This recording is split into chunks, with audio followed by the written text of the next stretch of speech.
ओमकारेश्वर मध्य प्रदेश के सबसे प्रमुख तीर्थ स्थलों में से एक है।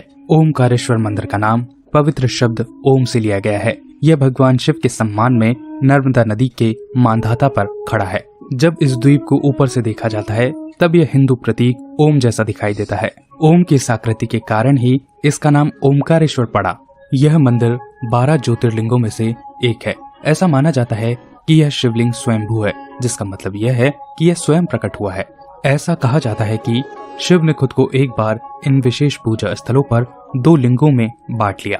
ओमकारेश्वर मंदिर के सामने ममलेश्वर मंदिर है, जो एक संकीर्ण चोटी द्वारा पहले से ही अलग है।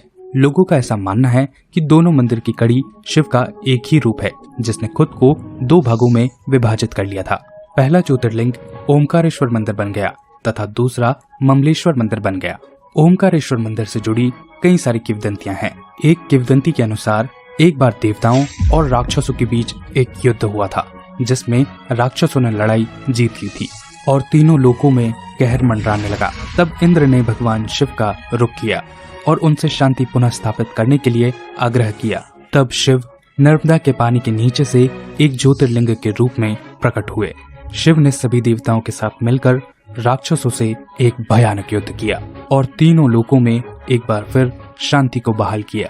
एक और कहानी के अनुसार एक बार नारद ऋषि ने मेरु पर्वत की विंध्य पर्वत के सामने खूब प्रशंसा की, जिसके कारण विंध्य पर्वत को खूब जलन हुई। विंध्य पर्वत ने भगवान शिव से मेरु पर्वत से भी ज्यादा भव्य होने के लिए प्रार्थना की।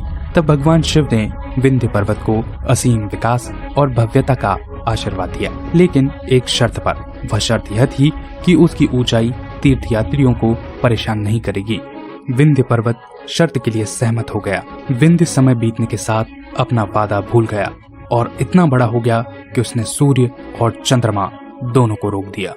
असहाय होकर सभी तीर्थयात्रियों ने अगस्त ऋषि से मदद की गुहार लगाई। तब अगस्त ऋषि ने विंध्य पर्वत को सबक सिखाने के बारे में सोचा। अगस्त ऋषि भगवान शिव का आशीर्वाद लेकर विंध्य पर्वत की तरफ चल पड़े और उन्होंने विंध्य पर्वत से दक्षिण जाने के लिए रास्ता मांगा। विंध्य पर्वत ने रास्ता देने की अनुमति से इनकार कर दिया।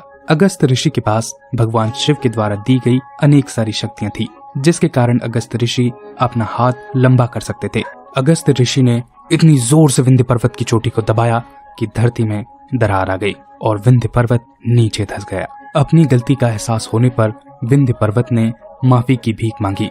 तब अगस्त ऋषि ने यह आदेश दिया कि जब तक मैं अपनी पत्नी के साथ वापस नहीं आ जाता तब तक तुम बढ़ोगे नहीं।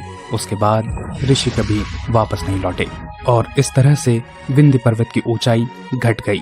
जब शिव ने उसे आशीर्वाद दिया था तब उसने आशीर्वाद के स्वरूप में 2 ज्योतिर्लिंगों को स्थापित किया था, जैसे एक को ओमकारेश्वर कहा जाता है और दूसरे को ममलेश्वर कहा जाता है। ओमकारेश्वर मंदिर में एक उल्लेखनीय विशेषता है जो इसे अन्य मंदिरों से अलग बनाती है।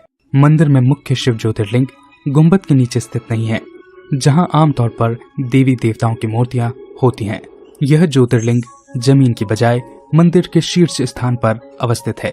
यह एक ऐसा स्थान है जहां इसे चारों तरफ से पानी ने घेर रखा है। तीर्थयात्रियों की यह मान्यता है कि ओम के आकार का यह द्वीप अच्छाई और आशीर्वाद लाता है। यह भी माना जाता है कि नर्मदा नदी के तट पर पूजा करने से व्यक्ति को जीवन में स्वास्थ्य और खुशी प्राप्त होती है। दोस्तों,